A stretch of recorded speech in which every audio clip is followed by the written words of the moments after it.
What's up, everybody? I'm Scott. I'm Jason. And welcome to this week's episode of Liquid Kernedge. What's going on, buddy? Nothing much, but we have to stop right now before we even talk about anything. Okay. Happy birthday to you. Happy birthday to you. Happy birthday, dear Scotty. Happy birthday to you. Olé! Oh, man, that's funny. Thank you so much for that. You and everyone else, thank you so much for the birthday wishes today. So for those of you who get a chance to listen to us on Liquid Kernedge and then also get to go see Scotty on a regular basis out in the Kingman area, make sure you give him a big happy birthday from the Liquid Kernedge gang that's out there. Hit us up on Facebook, on Twitter, at Liquid Kernedge. Give a big shout out for his birthday. I'm just going to say that you're 21 plus. Let's determine what that age is. No, I'm 37, man. I'm happy to say it. I'm 37, so okay. I don't shy away from my age. I'm already going gray, so I don't need to hide from it. Well, we very rarely have the opportunity to basically shout out two birthdays in a week's time. So last week we had JP's 40th birthday, which was a lot of fun. We had a great time. We were at the Rickety Cricket. Now he had us all over for Super Bowl Sunday, which was a lot of fun. And then obviously today is your birthday, so happy birthday. I hope that you have a great day. I hope that you get everything you want. If you're a member of the Starbucks Club, you can go get your free Starbucks today. You know, I'm not even sure I'm a member of that. Well, then you're shit out of luck, dude. I'm shit out of luck. You're shit out of luck. Yeah. And you're 37 now, so get on with the program, buddy. Get on with the program. I'm still trying to figure out how to order Starbucks through my phone like you guys do. I'm not as technologically savvy as you IT people. I just talk to people for a living. You guys order stuff with your phones. It's amazing. Well, also for the executive producer, Tom, just a reminder, you do still have to send a text or at Liquid Kernedge to your brother.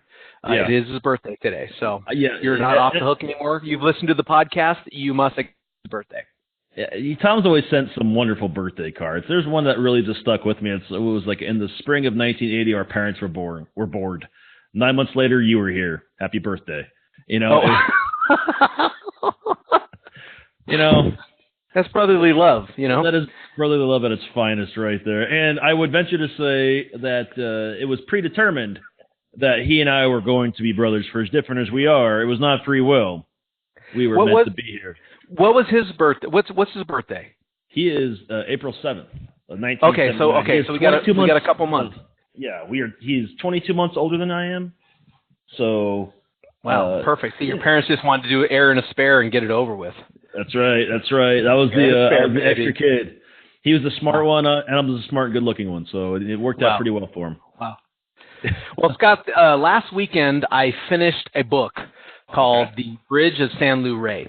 One of the things we talked about before was is that the follow-up to Bridges of Madison County? Because I know you love that one.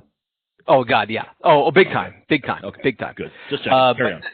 That's one of the things we talked about with New Year's resolutions was I wanted to read more. So I'm trying to fit some more reading into my daily ritual so that I can meet my goals of 12 books in a year. So Bridge of San Luis was my third book this year. So you're ahead of the curve. Very good. I'm ahead of the curve. Now, for those of you who don't know The Bridge of San Luis, it's a book written by Thornton Wilder in the early 20s, probably 1924 to 28, sometime right there. It's a story of a bridge in Peru, a famous Inca bridge that had been up for centuries. And at some point in the 1700s, the bridge had seen a major catastrophe that basically destroyed the bridge, completely destroyed the bridge. And Thornton Wilder wrote a story about, he basically wrote a story about the bridge collapsing, and then he wrote 3 chapters that chronicled the lives of the 5 people that lost their lives on the bridge that day. Mm-hmm. And the story is it's a pretty simple story. It's a good enough book, so I recommend it to anyone who likes to read.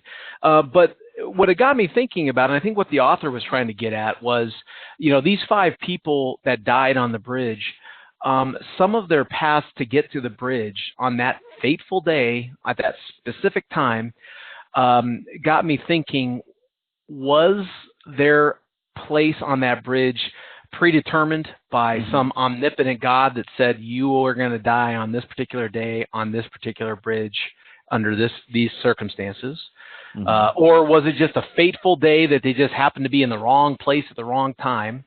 Or do you think that their free will of choices in their lives, layered upon layered upon layered, brought them to this point, and their free choices got them to the bridge?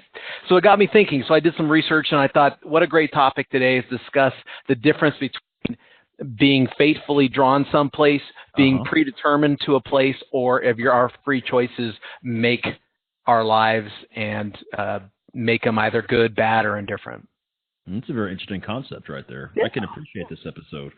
Oh, good. Okay. Well, I think maybe we'll get some interesting insight from others. So I think so. I mean, I'd like to hear some other thoughts and opinions on this topic when we get done with the episode and see what people have to say about it. But what do you think? I mean, bottom line, tell me, Jason, do you think we're here for a reason, or do you think that we are here in essentially a choose-your-own adventure, as it will be? Okay, so this is where I have a tough time because obviously, as Tom and you and all of our listeners know, I did a lot of research because I've been struggling with this decision for a couple different reasons. We have had situations in people's lives where we said, oh man, they were in the wrong place at the wrong time. You know what I mean? So basically, they're in the wrong place at the wrong time, which leads me to think, well, that had nothing to do with the choices. Yeah, you're supposed to be there regardless. Yeah, you were there, and the powers of fate happened to put you in a shit storm or happened to put you in a good place, like the people who, if I had been 3 seconds later, I would have gotten killed, but because I was 3 seconds earlier, I missed the accident. So that part I believe in, and that fatalism type of a philosophy where everything is fated to happen. Humans have really no control over what happens to them. But then it made me kind of sad because I'd like to think that the choices I make in this world mean something. Yeah. You know what I mean? Like that this is not a luck show that just happened to be lucky. Well, don't you think it's maybe a combination of the two? What do you mean? What do you mean? Like how? Like what do you mean? Well, they say that you meet everyone in your life for a reason. Like, okay, they're either a blessing or a lesson, is what they say. It's you're supposed to meet the people in your life, whether it be for a long time or a short time. Everyone that you come across in this world is meant to be there to teach you something. That part I can get behind. The fate of being at the right place at the right time to either be on the bridge that gets destroyed, or being in a disaster. I don't know, man. I've got a hard time with that. Why is that? Why do you have a hard time with that? Because we use that term all the time. Oh man, they were in the wrong place at the wrong time. We do. We use that to help explain why something bad happens to someone who's a good person, or why people who are total jerks seem to get all the breaks.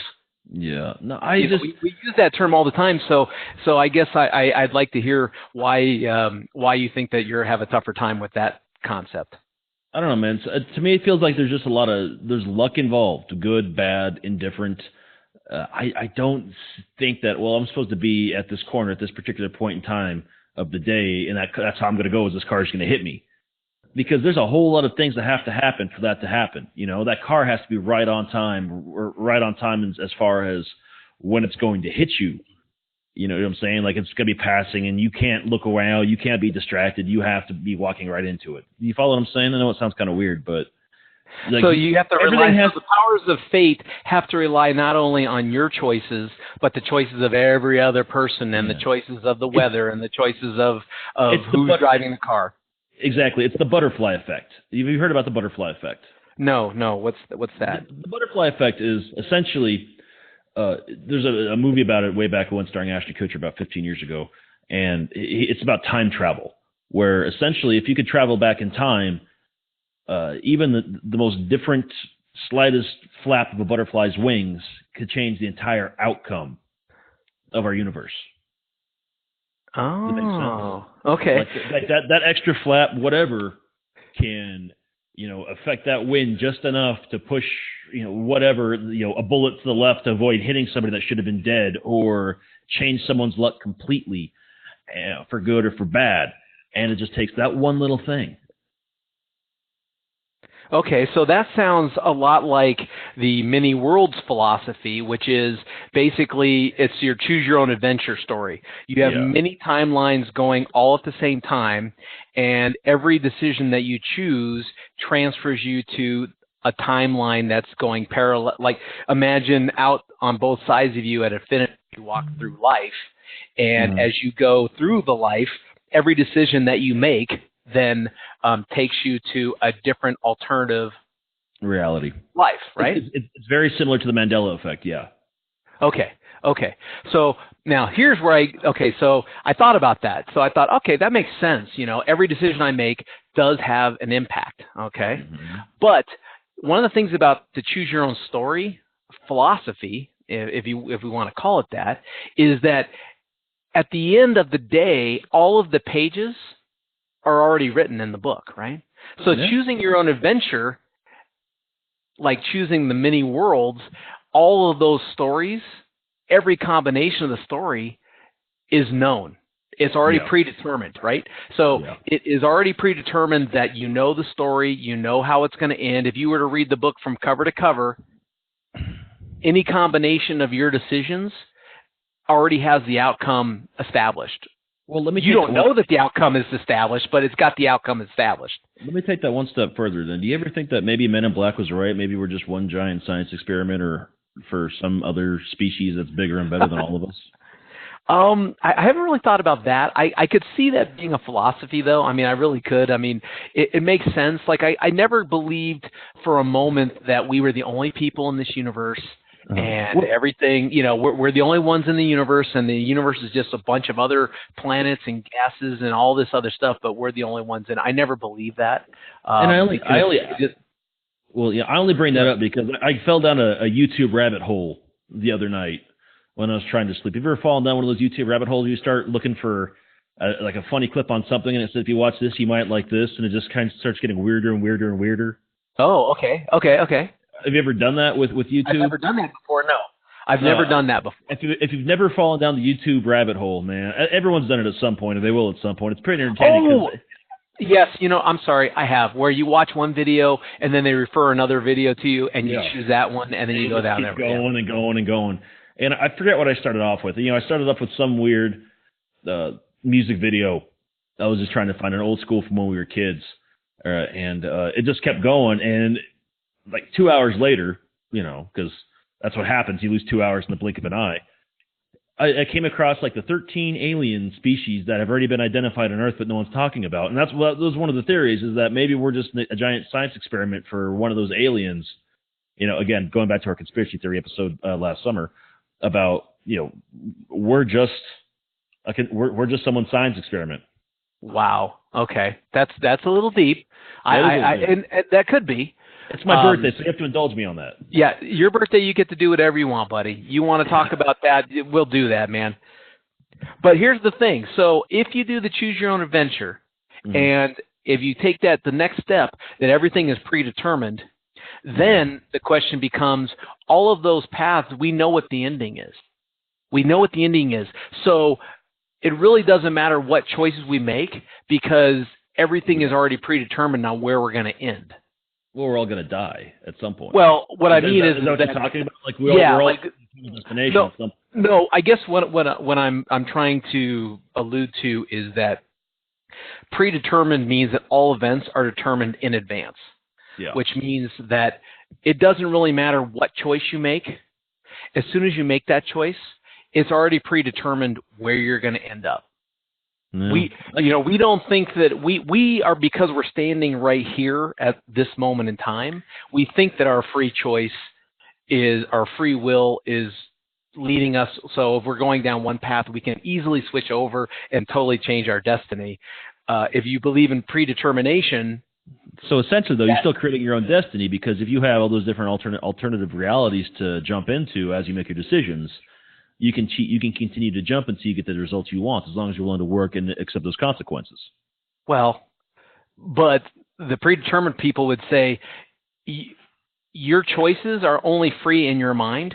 Your path has already been established. Every single path that you could take has already been pre-established. You just don't know it's been pre-established. Is that pre-established through behaviors learned through growing up, or through just the reality of that someone's already planned this out, a higher being's already planned this out, we're just seeing if it's going to work out that way, or? Yeah, so predetermination means that there's a higher power. Let's say, for example, God.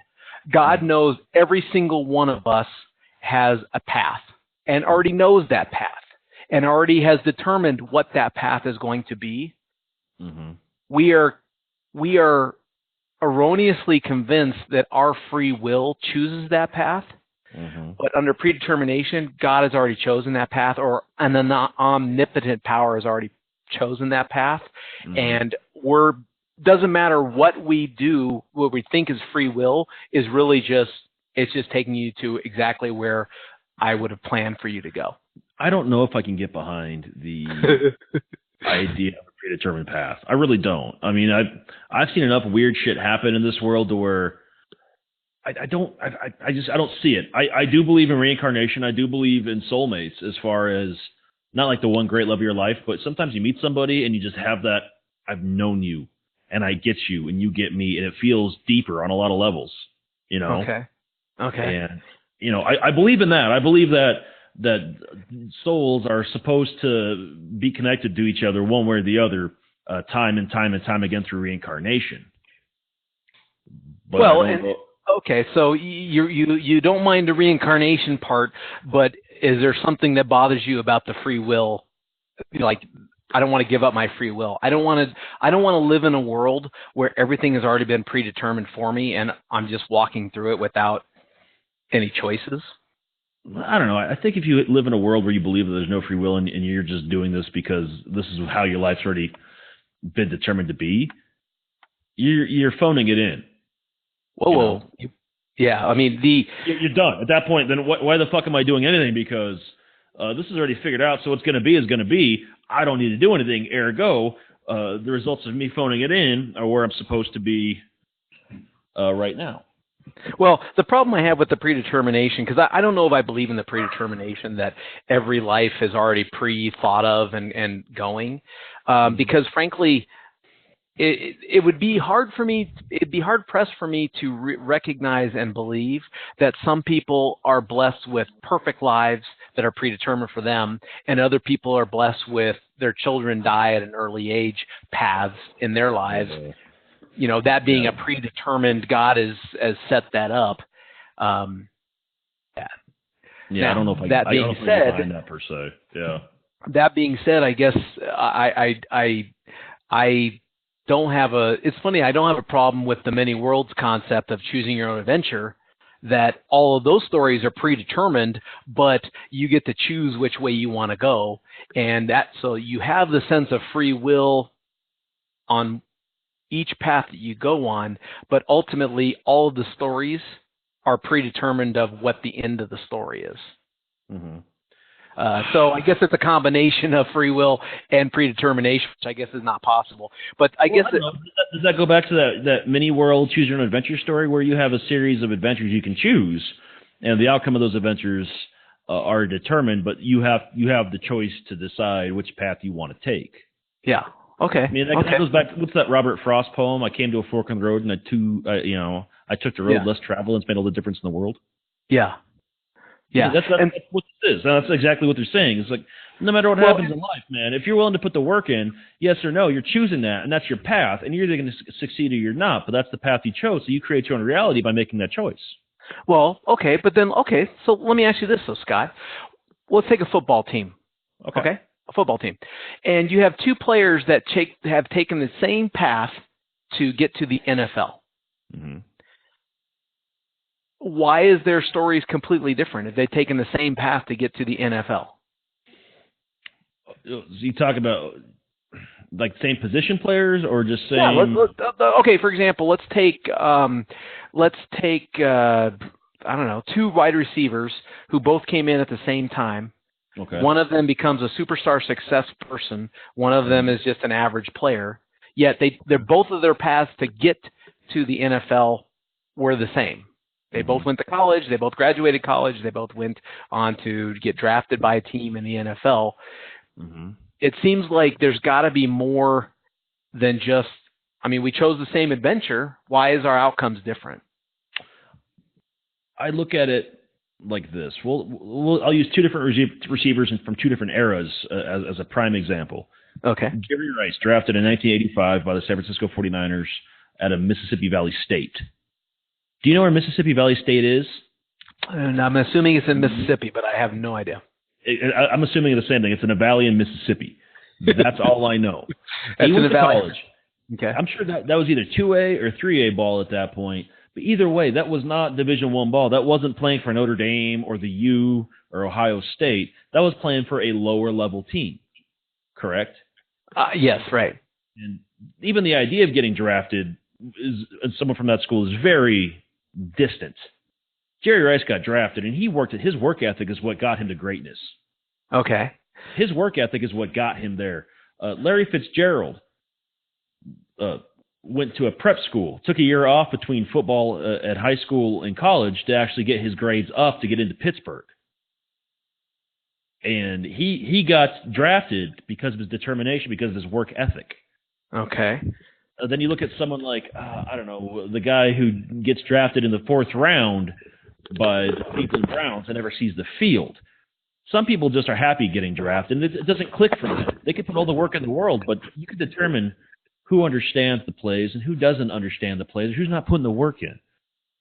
I mean, something like that, when you want to use a football analogy, it's who's willing to do whatever it takes. And you have to have that coupled with natural ability on some level. Okay, so let's take this.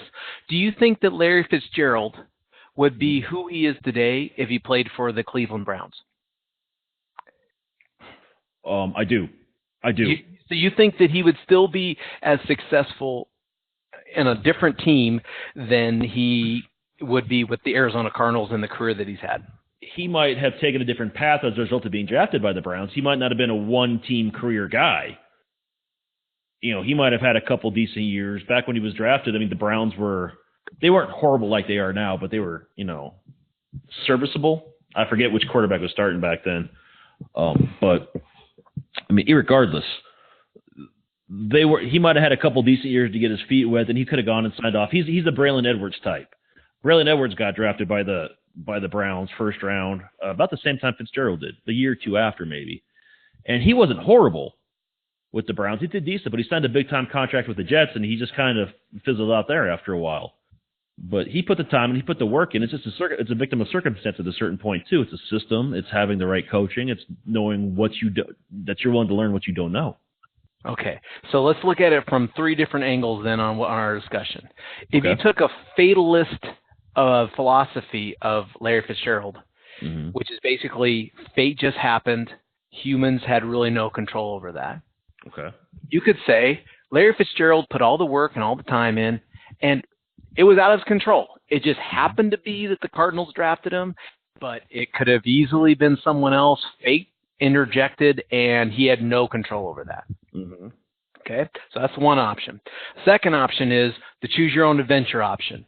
He chose to go to Pittsburgh, and then he chose to get out early, and then that life took him that he was going to be drafted, 7th or whatever he was drafted with the Cardinals. Third, but go ahead. Third, okay. So boom, boom, boom, and he got drafted. He made the choices, and he was a part of it. Okay. The third option is the determinist philosophy, which means that there was no fate involved. There was no luck. He made a decision to go to a certain school, which then predicated another decision to perform well in the school, which predicated another. So that basically his path was only defined by every single decision that he's ever made in his life. There was nothing of his free will other than he made a decision, which led to this decision, which led to this decision, which led to this decision. Isn't that all of us, though? Isn't that all of us? Isn't that path the one we all take? See, and I would say no. I would say absolutely not. I would say absolutely not. Because in those 3 scenarios, my feeling is Larry Fitzgerald had no control over where he was going. He just got lucky. He got totally lucky that the Cardinals were drafting 3 and he was the 3rd pick. I mean, to me, so if I were to look at those three scenarios, I would say that fate had a part in that. Fate had a part. He had no control over that fate. I mean, because the way I look at it is that he could have easily been drafted second, or he could have easily been drafted fourth. Well, I think that goes into a combination of those theories, because his decisions are what got him to Pittsburgh, the university. His decisions to be a true workhorse and to learn the system and be the kind of player he was by the hard work and determination, or what got him to the level where he could be drafted third. Granted, he didn't get to choose where he wanted to go, because that is not the purpose of the draft. The purpose of a draft is for the teams to pick who they want. The Cardinals just happened to pick the best player available at that point, which is not his decision to make. Right. But his decision to put the work and the effort into getting to be a top 3 draft pick is what got him to that level. Okay, so I say it's the power of fate. You say, no, he made decisions that led him to this path, that led him to this path, that led him to this path, that he chose by his actions, but prior to him, to be the third pick. Yeah. Sometimes. And then it just happened to be that because of all those decisions, the Cardinals are the ones that were going to draft him. Okay. Yeah. Okay. Yeah, because sometimes we have no control over, in that scenario, you have no control over who's going to draft you. You really don't. Okay. I mean, Eli Manning proved that when he got drafted by the Chargers, only to be traded to the Giants a few picks later. You know, and we're not even talking about some of the things that determine our behavior and the way we make our choices. Mm-hmm. You know, whether it's, you know, culturally, socially, financially, you know, psychologically, where we're from. I mean, we've heard so many stories about people who came from like the worst scenarios that you could possibly imagine, and they become uber successful. And then you got other people that come from everything that they could possibly want in this world and turn out to be total fuck-ups. Absolutely. It's what a lot of me believes is you are only going to get what you get out of what you put into this world. If you're going to phone it in, you're only going to get half-assed results. You're never going to be fully assed. You're only going to half-ass it. You're never going to get all the accomplishments that you think you deserve. You have to work for what you want. Fate will only take you so far. Predetermined lives will only take you so far. But if you want something better, you have to buck the trend and make it happen yourself. And you think that your choices, so if you were to pick one of the three options, you're the many worlds philosophy, where I have choose your own adventure and every decision is my decision to make, and the path will change immediately, like the butterfly effect that you're talking about. I think so. You know, that I do believe that. That's okay. To me in my belief system, like I said, I truly believe that we are supposed to have certain people in our lives multiple times. You know, through different existences. I truly believe in reincarnation. I believe that you and I probably had some old-timey radio show in some Midwestern town back in the 1920s, for all I know. But our paths have crossed before. Mine and Tom's have. Yours and Tom's have. Maybe not the same capacity, but on some level, we have intersected prior. Yeah, well, and that's a good point. There are some choices that I've made that, although I didn't like the outcome of the choice, they got me onto the path that I'm on right now. Exactly. And you have to look at it as I made that choice. I think I do think that it would be very difficult if once I die, if I found out, hey, your life was pretty much pre-planned for you. You really didn't have any choice. Would you be Although pissed? I would be a little let down, I guess. I'd be a little let down that, wow, so it really didn't matter. I could have killed someone and it really wouldn't have mattered because that would have just been my path. Exactly. So that goes back to what's the meaning of life? Ooh. If life is predetermined, what is the true meaning of life? Because if there's no reason to live life, because no matter what you do, you're exactly in the path you're supposed to be on, that is no life to live, my friend. I know, no, because maybe the path that you're on is a path of discovery, or maybe the path that you're on, just because you don't have the free choice to make a choose your own adventure type of story doesn't mean that the path you're on isn't a valuable path. It just means you're not making free choices. That's all. Well, what's the matter if it's a valuable path? If the results are the same no matter what, the idea that you get value out of what you've done is moot. Well, how about this? The value that you get was already predetermined for you. Exactly. So therefore, there's no value in what you've learned because you're supposed to learn that anyway. Yeah, you don't. The thing that kills it for us is we don't know that because we're in a present. We don't know what, it's almost like every decision that you make in a predetermined philosophy has been planted. It's a program. It's a computer program, right? It's already been programmed that you take the this matrix. Step. Yeah, it's basically everything's been pre-programmed for you. For most of us, the only way I can get behind that is if reincarnation, we are sent back here to live lives, to learn different stories for our soul as a bigger being and a bigger plane can learn all the lessons we need to live to find true peace, whether it be heaven, nirvana, whatever you believe in.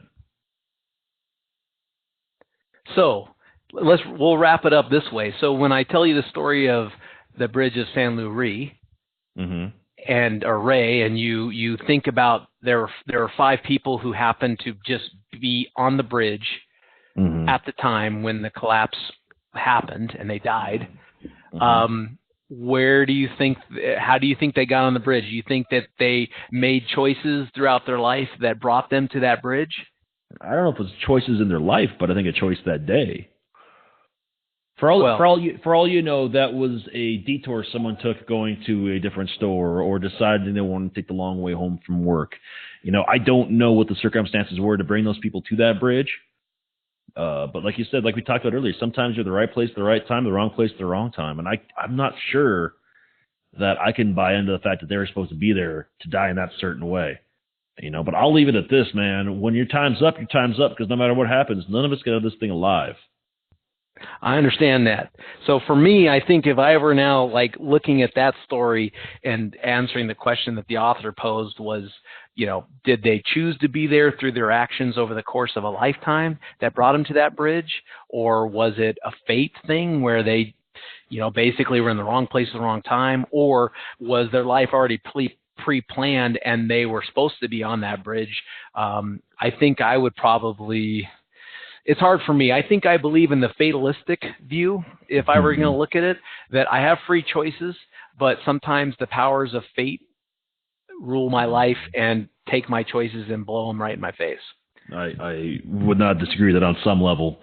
I'll be honest. My honest belief is I have a healthy combination of all of them, and it's probably more of a convenience to justify my thought process sometimes. And I think everyone's probably guilty of that.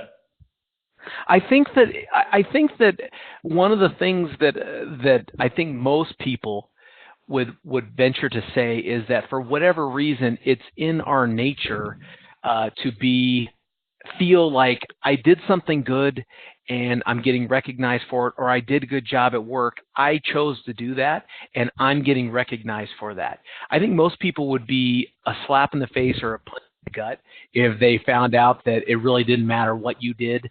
Your outcome was going to be predetermined for you. So I think all of us were going to be like that, because everyone that works so hard to get the things they thought they'd never achieve, to find out that no matter what they did, they're going to get that anyway. Or no one that lived a life so hard that they just gave up on it because that's the life they were going to get anyway. I can't see that someone's making our lives that big of a joke on a higher level. Okay. Well, maybe I'm wrong, though. Maybe I'm completely wrong. It's my birthday. I could be right. I could be wrong. Whatever the hell I want to be. Well, hey, man, all I say is this. I chose to be your friend, and I am so grateful for that decision, buddy. Man, that is the best birthday present I could have gotten today. Thank you. Happy birthday, I appreciate my it. friend. Thank you. I want to thank the people who chose to listen to us today. Yeah, absolutely. I want to hear them on Twitter, Facebook, and Instagram, all at Liquid Kernedge. If you want to talk to Tom on Twitter, it's Liquid Kernedge EP. There's no underscore. We keep messing that up. It's Liquid Kernedge EP is his Twitter handle. So talk to us. Tell us your thoughts. Are we supposed to be here? Is everything predetermined? Or is it just kind of, man, fuck it. What happens, happens. This is a choose your own adventure. Well, I will say this. I'm really glad you indulged me. I really wanted to talk about it. Like I said, I finished my book last week, and I wanted to talk about it. And last week we had such a great episode, when we were talking about JP's birthday. JP's birthday, and I thought, okay, well, we'll save it for next week. And so I appreciate you indulging me on this. Like I said, Happy birthday to you, brother. I hope Thank you have my a friend. great day. Thank you, my What friend. do you got planned this weekend? Anything fun? We might go to Vegas. There's a haunted museum up there from the guy from Oh. Ghost Adventure we want to check out. There's maybe an escape room. I don't know. We're going to figure it out. We haven't really done anything for JP's 40th either, so we just might go up there and do something for both of us just to kind of get everyone together. I'll be honest, everyone's so busy. It's just cool to get everyone together and have a beer at this point, you know?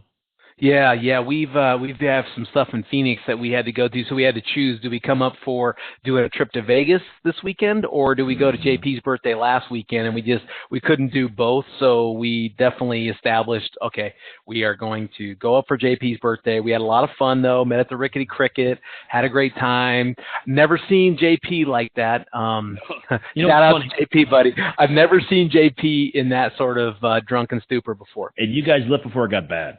He doesn't. After you left, he doesn't remember what happened. So because we got a text from him the next morning. He said, "I heard you got me some pictures for my birthday. Did you?" And I went, "Yeah, we did. I'm glad you got them." Yeah. There's some stories I can tell you off the air that would probably make him blush. He doesn't remember smashing his fingers in a car. Just there's a lot he does not remember. But you know what? When you only turn 40 once, as far as we know. So if you're gonna go and do it, that's the best way to do it. Well, I hope you have a great birthday. I hope you have a good time this weekend. Thank you. Just sign us off. And man, I enjoy this conversation. Normally, the topics you pick, if people don't realize by now, you pick more serious topics that are more real life oriented. Excuse me. And I tend to go more off the wall with mine. And I think this is a healthy balance of both of our personalities in this episode. You know what I'm saying? One of the things I love about the topic was one, because a lot of times people might even be wondering, how do we choose topics? And sometimes, for me, it's something I heard on the radio or something like this. It was like I finished a book and got me thinking, I wonder if those people really had a choice to get on that bridge, or was it predetermined for them? And they were just, from the day they were born, they were going to be on that bridge. And it didn't really matter what choices they made, and so it got me thinking. So that's how I pick some of our episode topics. I know that you pick your topics sometimes off of, I want to just be light today. I don't want to really talk about something I have to think about, or I just want to. I don't want our audience to know I pick them all off BuzzFeed. Well, but the other part too is I am totally open for people who have ideas out there, who listen to our show and want to talk about something. You want to be a guest speaker on the show. I mean, we are totally open. As you well know, you've heard some of our guest speakers. We have some great episodes with some of our guest speakers. I mean, we had Stephanie and we had Dave Watson one time, and we've had Susie Gordon and we had Tom, and so if you have ideas of shows and topics that you want to talk about, you definitely don't be afraid to hit us up at Liquid Kernedge, or call Scott, call myself. We'd love to have you on. In fact, we're going to set up an episode here the next couple of weeks. We're going to send an episode taking BuzzFeed quizzes to find out what kind of pizzas we are, what kind of we should have lived in. I'm not kidding, man. We're gonna sit here over the air and we're gonna ask the questions. We're gonna click the answers and we're gonna find out the answers to see if BuzzFeed really does know what's going on. Hey, I'm open to next week, man. If you want to go with that route, I'm definitely in game for that. I'm game for that next week. I am working on an alternative fun podcast if I can get the people lined up. Okay. I am working on that. Otherwise, we'll figure out some BuzzFeed. So BuzzFeed will be in the next couple of weeks. Yeah, absolutely. So with that, I'll let you take us home, man. It is my choice to have you close the show. Well, that was Scott. Happy birthday, buddy. I'm Jason. And as always, if you never know quite what to say, just have yourself some Liquid Kernedge.